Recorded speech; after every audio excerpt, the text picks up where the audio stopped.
যে প্রিয়জন তোমাকে খুব ভালোবাসতো সেই প্রিয়জন কি তোমার প্রতি বিরক্ত বোধ করছে? তাহলে আজকের এই ভিডিওটা তোমার জন্য। কারণ যে প্রিয়জন তোমাকে ভালোবাসতো সে যদি আজকে তোমার প্রতি বিরক্ত বোধ করে তাহলে এটা একটা সময় পর তীব্র অশান্তি সৃষ্টি করবে এবং সম্পর্কের মধ্যে বারবার অশান্তি হতে থাকলে একটা সময়ে সম্পর্কের মধ্যে ফাটল ধরবে এবং সম্পর্কের সেই ফাটল দুজনকে আলাদা করে দেবে, সম্পর্কটা ভেঙে দেবে। তার জন্য আজকের এই ভিডিওতে তোমাকে যে 3টে পয়েন্ট বলবো, এই 3টে পয়েন্টকে মাথায় রাখতে হবে এবং এই 3টে পয়েন্টকে সময়ে সময়ে সম্পর্কের মধ্যে অ্যাপ্লাই করতে হবে। খুব কঠিন কাজ কিছুই নয়। যদি এই 3টে পয়েন্টকে একটু ভালোভাবে তোমাদের সম্পর্কের মধ্যে মেনটেন করতে পারো, অ্যাপ্লাই করতে পারো, তাহলে কিন্তু তোমাদের সম্পর্কটা আবার আগের মতো সুন্দর হয়ে উঠবে, সচ্ছল হয়ে উঠবে। হ্যাঁ, আগে যেমন তোমরা দুজন মিলে খুব বেশি কথা বলতে, সবসময় একটা হাসি ঠাট্টার ব্যাপার থাকতো, ফুরফুরে মেজাজ থাকতো, ঠিক তেমনটাই হয়ে উঠবে। তার জন্য তোমাকে এই ছোট্ট 3টে কাজ করতে হবে। কি কাজ সেটা জানার জন্য আজকের এই ভিডিওটা তোমাকে সম্পূর্ণ দেখতে হবে। ভিডিওটা তুমি ফেসবুক পেজে দেখে থাকলে অবশ্যই ফেসবুক পেজটাকে লাইক করে ফলো করে নাও। ভিডিওটা তুমি ইউটিউব চ্যানেলে দেখে থাকলে ইউটিউব চ্যানেলকে সাবস্ক্রাইব করে পাশে থাকা বেল আইকনটি প্রেস করে অল নোটিফিকেশনে ক্লিক করে দাও। তুমি যদি আমার সাথে ফেসবুকে কথা বলতে চাও তাহলে ফেসবুক পেজের লিংক এই ভিডিও ডেসক্রিপশন বক্সে পেয়ে যাবে।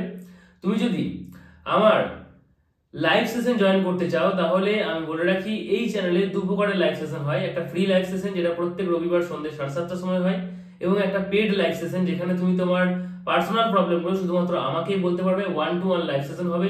সেটা যদি তুমি নিতে চাও তাহলে তোমাকে এই চ্যানেলের মেম্বারশিপ নিতে হবে। মাত্র 150 টাকার মধ্যে 1 মাসের মেম্বারশিপ পাওয়া যায় এই চ্যানেলে। সাবস্ক্রাইব বাটনের পাশে জয়েন বাটন আছে, জয়েন বাটনে ক্লিক করে তুমি মেম্বারশিপ নিতে পারো। আর যদি তুমি ফ্রিতেই আমার সাথে 1-to-1 কানেকশন করতে চাও কিংবা অনেকক্ষণ ধরে তোমার প্রবলেমগুলো নিয়ে ডিসকাস করতে চাও তাহলে সব থেকে সহজ উপায় এবং ফ্রি সেটা হচ্ছে যে আমার ভ্লগ চ্যানেলটা তুমি সাবস্ক্রাইব করে নাও। আমার ভ্লগ চ্যানেলের লিংক এই ভিডিও ডেসক্রিপশন বক্সে পেয়ে যাবে। ভ্লগ চ্যানেলের নাম শান্তিনিকেতনের শান্তনু। চ্যানেলটি সাবস্ক্রাইব করে বেল আইকনটি প্রেস করে অল নোটিফিকেশনে ক্লিক করে দাও। সেখানে প্রত্যেকদিন বিকেল 5টায় ভ্লগ আপলোড হয় এবং প্রত্যেক বুধবার সন্ধ্যে 7:30টায় ফ্রি লাইভ সেশন হয়। যেহেতু চ্যানেলটা খুব নতুন তাই ওখানে সদস্য খুব কম, তাই তুমি সেখানে তোমার প্রবলেম নিয়ে অনেকক্ষণ বেশি ডিসকাস করতে পারবে। সো তুমি জয়েন করে নাও, দুটো চ্যানেলকেই সাবস্ক্রাইব করে রাখো।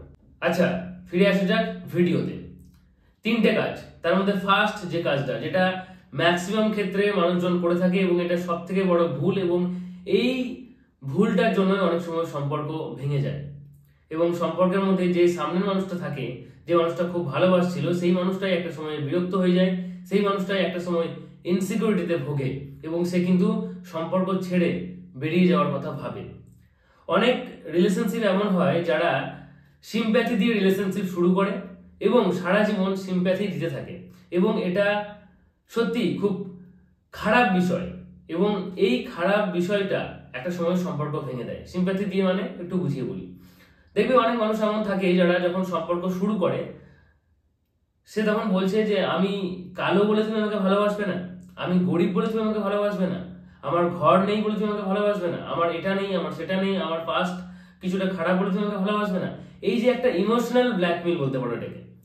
তার কোনো না কোনো একটা দিক সত্যিই খুব খারাপ এবং হয়তো সে সেই দিকটাকে ঠিক করার চেষ্টাও করে না এবং সব থেকে বড় কথা হতে পারে যে তার কোনো একটা দিক খারাপ, সে অন্য কোনো একটা দিকে কিন্তু গ্রো করার চেষ্টা করতে পারে।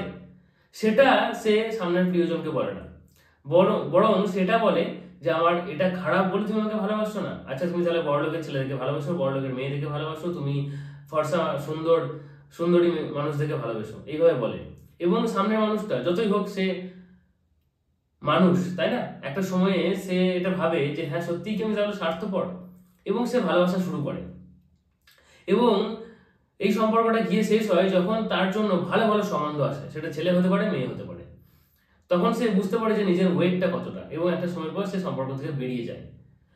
আর যদি কোনো কারণে সে থেকেও যায় তাহলে কিন্তু কি হচ্ছে না, এই যে মানুষটা যে সিম্প্যাথি দিয়ে সম্পর্ক শুরু করেছিল বা কোনো একটা সময়ে সে বুঝতে পারলো যে হ্যাঁ আমার সত্যি এই দিকটা খারাপ, তাহলে সে সবসময় ওই কথাটাই সে প্রায় বলতে থাকে যে হ্যাঁ আমার এটা খারাপ, আমি তোমাকে এটা দিতে পারছি না, আমার দেওয়ার সামর্থ্য নেই, হ্যাঁ, যদি পারতাম তাহলে তুমি সত্যিই ভালোবাসতে, এই যে এই জিনিসটা বারবার সামনের মানুষটাকে বলতে থাকলে সামনের মানুষটা একটা সময় ইনসিকিউর হয়, সামনের মানুষটা এটা কনফার্ম হয়ে যায় যে হ্যাঁ, এই মানুষটা আমাকে কখনোই সুখ দিতে পারবে না, এই মানুষটা আমাকে কখনোই যেটা সে বলছে সেটা সে দিতে পারবে না, বরং সে অন্যদিকেও চেষ্টা করছে না।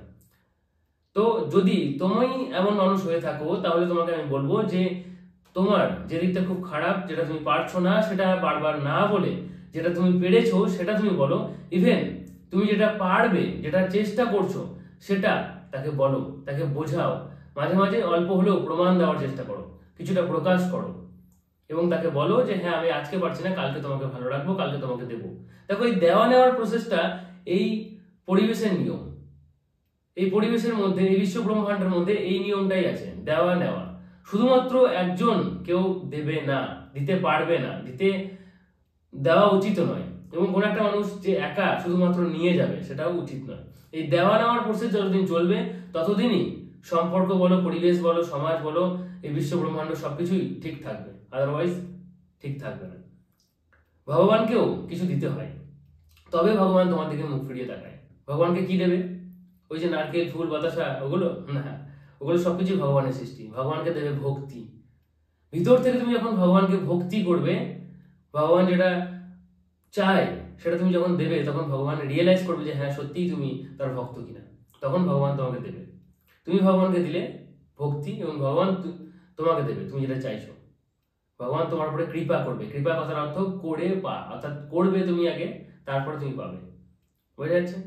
তো যদি কোনো দিক খারাপ থাকে, যদি তোমার পাস্ট খারাপ থাকে, যদি কোনো একটা জিনিস খারাপ থাকে, সেটা হতে পারে অন্য বিভিন্ন ধরনের জিনিস, তো যেটা খারাপ সেটাকে নিয়ে বারবার উল্লেখ করবে না এবং খারাপটার বদলে অন্য কোনো দিকে তার ক্ষতিপূরণ দেওয়ার চেষ্টা করবে এবং সেটা প্রকাশ করবে, অল্প হলেও প্রমাণ করবে। সময়ের সাথে সাথে অল্প অল্প করে প্রমাণ করতে থাকবে, দেখবে সম্পর্ক টিকে থাকবে, সম্পর্ক ভালো থাকবে, সামনের মানুষটা বিরক্ত হবে না, সামনের মানুষটা ইনসিকিউর হবে না। বুঝা যাচ্ছে? সেকেন্ড পয়েন্ট, এটা একটা খুব সিম্পল প্রবলেম বলতে পারো, কিন্তু সবাই এটা জেনে শুনেও এই ভুলটা বারবার করে। অনেক মানুষ এমন রয়েছে যারা খুব বোরিং লাইফ লিড করতে পছন্দ করে। তারা একটা নির্দিষ্ট ফিক্সড সময় আছে, সেই সময়ে তারা ফোন করে, নির্দিষ্ট ফিক্সড দিন আছে, সেই দিনেই তারা দেখা করে, নির্দিষ্ট ফিক্সড জায়গা আছে, সেই জায়গাতেই তারা দেখা করে, এবং এটা কন্টিনিউয়াসলি বহুদিন থেকে চলতে থাকে। যখন তারা রিলেশনশিপে আছে তখন তারা ঠিক এমনভাবে চালায়, তারপরে তাদের যখন বিয়ে থা হয়ে যায়, সংসার করে, তখনও ঠিক তেমনভাবেই তারা। এটা উচিত নয়। লাইফের মধ্যে একটু হলেও চেঞ্জেস দরকার। তোমাকে বুঝতে হবে যে নির্দিষ্ট সময়ে রাত্রি 9টায় ফোন করি বলে প্রত্যেকদিন রাত্রি 9টাতেই ফোন করবো এবং কন্টিনিউয়াসলি ওই রাত্রি 10টা 11টার মধ্যে কথা বলি বলে রাত্রি 10টা 11টা পর্যন্ত কথা বলবো, তেমনটা নয়। কোনোদিন যদি ফোন না করা হয় তাতে অসুবিধা কিছুই নেই, আবার যদি কোনোদিন একটু বেশি ফোন করা হয় তাতেও কোনো অসুবিধা নেই। আবার 9টার জায়গায় যদি কোনোদিন সন্ধ্যে 7টা থেকেও ফোন করা হয় তাহলেও কোনো অসুবিধা নেই, যদি দুজনেরই কোনো কাজ না থাকে বা যদি দুজনেরই কোনো পড়াশোনা না থাকে। ঠিক আছে? তো এই ধরনের যে ছোট ছোট চেঞ্জেস গুলো আছে সেগুলো সম্পর্কের মধ্যে থাকাকালীন করতে হবে। যদি বৈবাহিক জীবন হয় তাহলে বুঝতে হবে যে সারা দিন শুধুমাত্র নিজের কাজকর্ম নিয়েই পড়ে থাকলে চলবে না। আগেকার দিনে কি হতো, আগেকার দিনে মানুষ যেহেতু বেশিরভাগ ক্ষেত্রে পশুপালন, কৃষিকাজ করেই সংসার চালাতো, তাই কৃষিকাজ করেও সে তার ওয়াইফকে সময় দিতে পারতো, এবং ওয়াইফ যে আছে বউ, সেও তার হাজবেন্ডকে, স্বামীকে সময় দিতে পারতো। কারণ সে সকালে মোটামুটি 7:30 8টা পর্যন্ত ঘরে থাকতো, তারপরে দুপুরে আবার 2-3 ঘন্টার জন্য ঘরে থাকতো, তারপরে আবার সন্ধ্যা থেকে সে ঘরে থাকতো এবং সময় দিতে পারতো তার ফ্যামিলিকে। বোঝা যাচ্ছে? আশেপাশে কোনো জায়গায় যদি কোনো ছোটখাটো প্রোগ্রাম হচ্ছে, মেলা হচ্ছে, সেখানে সে নিয়ে যেতে পারতো, ঘুরতে পারতো। তো কাছাকাছি থাকার কারণে সম্পর্ক ভেঙে যেত না। কিন্তু এখনকার দিনে কি হচ্ছে, মানুষ টাকার পেছনে প্রচুর পরিমাণে ছুটছে এবং যেহেতু চারিদিকে বাজার মূল্য খুব হাই হয়ে যাচ্ছে, তো সেই কারণে সবাই টাকার পেছনে প্রচুর পরিমাণে ছুটছে। কিন্তু তোমাকে এটা বুঝতে হবে, যদি তোমার জীবনে কোনো জিনিস দরকার না হয় তাহলে সেই লাক্সারি লাইফটাকে লিড করার জন্য টাকা ইনকাম করার কোনো দরকার নেই। কারণ সেই লাক্সারি লাইফ লিড করার জন্য তুমি নেসেসারি জিনিসটা ভুলে যাচ্ছ। যদি কোনো মানুষ সারাদিন টাকা কামাতে গিয়ে খেতে ভুলে যায় তাহলে কি হবে? তার লাইফটা একদম এলোমেলো হয়ে যাবে, কারণ তার শরীরটা ভেঙে যাবে। তাই কোনটা নেসেসারি এবং কোনটা লাক্সারি, তোমাকে সেই ডিফারেন্সটা বের করতে হবে। যদি সংসার করছো তাহলে সংসারটা দুজনের মতো করে করতে হবে। একটা মানুষ কি চাইছে সেটা বুঝতে হবে তোমাকে, এবং তুমি কি চাইছো সেটাও তাকে বোঝাতে হবে।